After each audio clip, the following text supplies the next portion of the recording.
ओम तत्पुरुषाय विद्महे महादेवाय धीमहि तन्नो रुद्र प्रचोदयात्।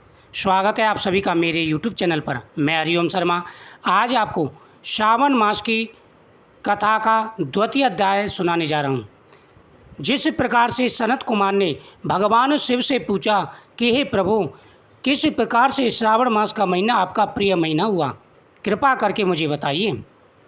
भगवान महादेव बोले कि हे महाभाग, आपने उचित बात कही है।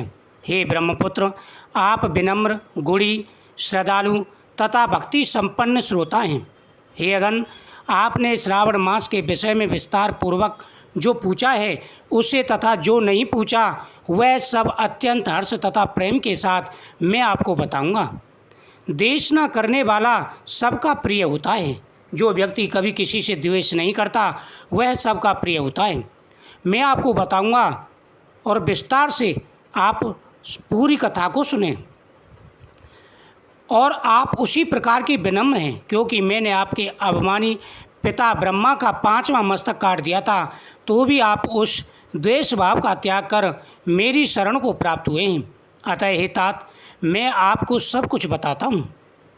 हे योगिन, मनुष्य को चाहिए कि श्रावण मास में नियम पूर्वक नव व्रत करें, पूरे महीने भर प्रतिदिन रुद्राभिषेक करें। अपनी प्रत्येक प्रिय वस्तु का इस मास में त्याग कर देना चाहिए। पुष्पों, फलों, दांतों, तुलसी की मंजरी तथा तुलसी दलों और बिल पत्रों से शिवजी की लक्ष्य पूजा करनी चाहिए। 1 करोड़ शिवलिंग बनाने चाहिए और ब्राह्मणों को भोजन कराना चाहिए। महीने भर धारण पारण व्रत अथवा उपवास करना चाहिए। इस मास में मेरे लिए अत्यंत प्रीतिकारक पंचामृत का अभिषेक तैयार करना चाहिए।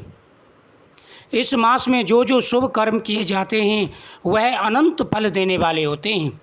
हे मुने, इस माह में भूमि पर सोए, ब्रह्मचारी रहें और सत्य वचन बोलें। इस मास को बिना व्रत के कभी व्यतीत नहीं करना चाहिए। फलाहार अथवा हविष्य अन्न ग्रहण करना चाहिए। इस मास में जो जो शुभ कर्म हैं वह अनंत फल की प्राप्ति कराने वाले हैं। हे मुनिश्रेष्ठ, इस मास में भक्तियुक्त होकर मनुष्य को किसी न किसी व्रत को अवश्य करना चाहिए। सदाचरण, भूमि पर शयन करने वाला, प्रातः स्नान करने वाला और जितेंद्रिय होकर मनुष्य को एकाग्र किए गए मन से प्रतिदिन मेरी पूजा करनी चाहिए। इस मास में किया गया प्रायश्चित निश्चित रूप से मंत्रों की सिद्धि करने वाला होता है। इस मास में शिव के षडाक्षर मंत्र का जाप अथवा गायत्री मंत्र का जाप करना चाहिए। ओम नमः शिवाय, ओम तत्पुरुषाय विद्महे महादेवाय धीमहि तन्नो रुद्र प्रचोदयात्। पुरुष सूक्त का पाठ अधिक फल देने वाला होता है। इस मास में किया गया गृह यज्ञ, कोटि होम, लक्ष्य होम तथा आयुध होम शीघ्र ही फलीभूत होता है और अभिष्ट फल प्रदान करता है। जो मनुष्य इस मास में एक भी दिन व्रतहीन व्यतीत रहता है वह महाप्रलय पर्यंत घोर नरक में वास करता है। यह मास मुझे जितना प्रिय है उतना और कोई मास मुझे प्रिय नहीं है। यह मास सकाम व्यक्ति को अभिष्ट फल देने वाला तथा निष्काम व्यक्ति को मोक्ष की प्रदान कराने वाला है। हे सत्तम, इस मास के जो व्रत तथा धर्म हैं उन्हें मुझसे सुनिए। रविवार को सूर्य व्रत तथा सोमवार को मेरी पूजा व नक भोजन करना चाहिए। श्रावण मास के पहले सोमवार से आरंभ करके 3.5 महीने का रोटक नामक व्रत किया जाता है। श्रावण मास के पहले सोमवार से शुरू करके और लगातार 3.5 महीने तक रोटक नामक व्रत किया जाता है। यह व्रत सभी वांछित फल प्रदान करने वाला है। मंगलवार को मंगला गौरी का व्रत, बुधवार व बृहस्पतिवार के दिन इन दिनों वारों का व्रत, शुक्रवार को जीवंत का व्रत और शनिवार को हनुमान तथा नरसिंह का व्रत करना चाहिए। हे मुने, अब तिथियों में किए जाने वाले व्रतों का श्रवण करें। श्रावण के शुक्ल पक्ष की द्वितीया तिथि को औदुंबर नामक व्रत होता है। श्रावण के शुक्ल पक्ष की तृतीया तिथि को गौरी व्रत होता है।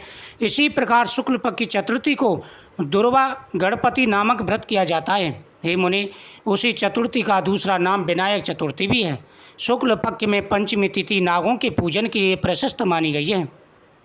हे मुने, इस पंचमी को रौवकल्पादि नाम से जानिए। षष्ठी तिथि को सुपोधन व्रत और सप्तमी तिथि को शीतला का व्रत होता है। अष्टमी तथा चतुर्दशी तिथि को देवी का पवित्रारोपण व्रत होता है।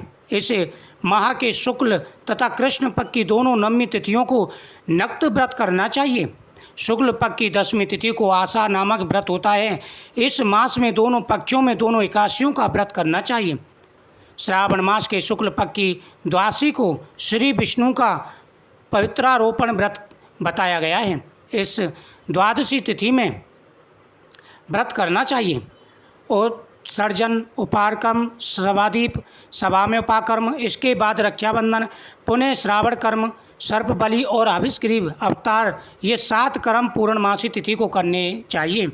श्रावण मास के कृष्ण पक्ष की चतुर्थ तिथि को संकष्ट चतुर्थी का व्रत किया जाता है और श्रावण मास के कृष्ण पक्ष की पंचमी तिथि के दिन मानव कल्पादि नामक व्रत को करना चाहिए। हे द्विजश्रेष्ठ, कृष्ण पक्ष की अष्टमी तिथि को श्री कृष्ण का पूर्ण अवतार हुआ। इस दिन उनका अवतार हुआ था, अतः मान उत्सुक के साथ इस दिन व्रत रखना चाहिए। हे मुनि, इस अष्टमी को मनवादी तिथि जानना चाहिए।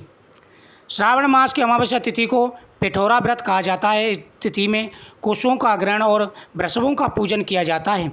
इस मास में शुक्ल पक्ष की प्रतिपदा तिथि से लेकर सब तिथियों के पृथक पृथक देवता हैं। प्रतिपदा तिथि के देवता अग्नि, द्वितीय तिथि के देवता ब्रह्मा, तृतीय तिथि के गौरी और चतुर्थ के देवता हैं। पंचमी की देवता नाग हैं और षष्ठी तिथि के देवता कार्तिक हैं। सप्तमी के देवता सूर्य और अष्टमी के देवता शिव हैं। नवमी के देवी दुर्गा, 10वीं के देवता यम और एकादशी तिथि के देवता विश्वदेव कहे गए हैं। द्वादशी के विष्णु तथा त्रयोदशी के देवता कामदेव हैं। चतुर्दशी के देवता शिव, पूर्णिमा के देवता चंद्रमा और अमावस्या के देवता पितर हैं। ये सब तिथियों के देवता कहे गए हैं। जिस देवता की जो तिथि हो उसी प्रकार से व्रत किया जाता है। नवमी की देवी दुर्गा, 10वीं के देवता यम और इस प्रकार से पूजन करना चाहिए। सूर्य के सिंह राशि में प्रवेश करने के दिन से जब 12 अंश 40 घड़ी व्यतीत हो जाती है तब अगस्त का उदय होता है। उसके 7 दिन पूर्व से अगस्त को अर्घ्य प्रदान करना चाहिए। 12 मासों में सूर्य पृथक पृथक नामों से जाने जाते हैं। उनमें से श्रावण मास में सूर्य गवस्ती नाम वाला होकर तपता है। इस मास में मनुष्यों को भक्ति संपन्न होकर सूर्य की पूजा करनी चाहिए। हे सत्तम, 4 मासों में जो वस्तुएं वर्जित हैं उन्हें सुनिए। श्रावण मास में शाक, भाद्रपद में दही त्याग देनी चाहिए। इसी प्रकार अश्विनी में दूध, कार्तिक में दाल का परित्याग कर देना चाहिए। इन मासों में इन वस्तुओं का त्याग नहीं कर सके तो केवल श्रावण मास में ही उन वस्तुओं का त्याग कर देना चाहिए, उसी फल को प्राप्त कर लेता है। हे नारद, हे मानव, यह बात मैंने आपसे संक्षिप्त ने कही है। हे ऋषिवर, इस मास के व्रतों धर्मों के विस्तार को सैकड़ों वर्षों में भी नहीं कह सकते। मेरी अथवा विष्णु की प्रसन्नता के लिए संपूर्ण रूप से व्रत करना चाहिए। परमार्थ की दृष्टि से हम दोनों में भेद नहीं। जो लोग भेद करते हैं वे नरकगामी होते हैं। अतः हे सनत कुमार, आप श्रावण मास के धर्म का आचरण कीजिए। यह श्रावण मास के 2वें अध्याय की कथा थी। इस प्रकार से श्रावण मास के जो नियम हैं उनका पालन करना चाहिए। भगवान शिव ने विस्तार से सनत कुमार को एक एक तिथि का वर्णन बताया। किस तिथि को क्या व्रत करना चाहिए, किस देवता की कौन सी तिथि है। मुझे उम्मीद है आपको ये जानकारी बहुत ही अच्छी लगी होगी। वीडियो को शेयर करें, चैनल को सब्सक्राइब करें, कमेंट में ओम नमः शिवाय जरूर लिखें।